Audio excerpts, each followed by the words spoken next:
Mm. My niece made, ewan ko kung talagang siya yung gumawa nito, but sabi niya, gumawa daw siya ng Dubai Chewy Choco, which is very popular these days. Now, let's have a taste test. This costs 150. I'm not sure. Let's say, ayoko maging basher, but let's see.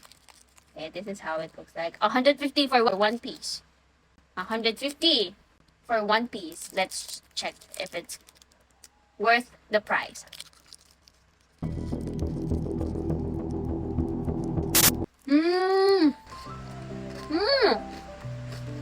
Mmm. Mmm.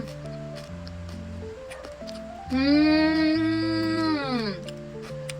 I like it. That's right, I like it. Mmm. This one tastes familiar. Parang natikman ko na siya before. Katafi kasi nagbibigay siya ng parang crunchy effect dun sa this one. And ang next sinasabi ng iba na matabang or what, hindi siya matabang. Itong timpla ng pamangkin ko, hindi siya matabang. And very chewy talaga tong marshmallow sa ibabaw, which is really good kasi nagko-complement yung crunchiness and then yung chewiness together. And then, yung creaminess. Actually, may natikman na akong pistachio. But, I'm not really sure kasi I'm not a fan of like Dubai chocolate kasi parang sobrang tamis niya para sa akin. But this one, ano lang siya, very complement yung lasa ng cocoa kasi yung cocoa is like, may nagtuturo sa akin ng way kung paano ko i-show yun. Anyway.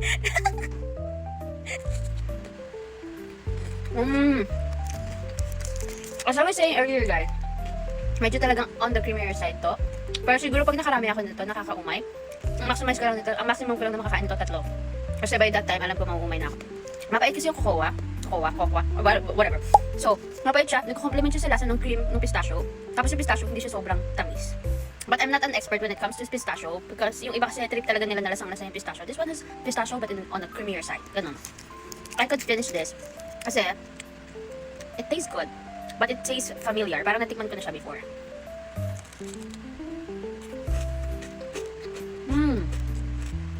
I get the hype. I prefer talaga na yung marshmallow is more chewy. Ayoko nang galing lang sa rep tapos kakagatin mo. Tapos wala siyang stretch. Gusto ko may little stretch lang. So good. I would rate this, since hindi pa ako nakakatikim ng ibang pistachio, or like chewy Dubai, this is the first time, I'm gonna rate this like 8. Sayang. No germs yet. No 5 seconds. 5-second rule. I would say na mas dagdagan pa yung pistachio na lasa. Kasi parang nawawala yung lasa ng pistachio kahit. Yun lang. See you again next time for our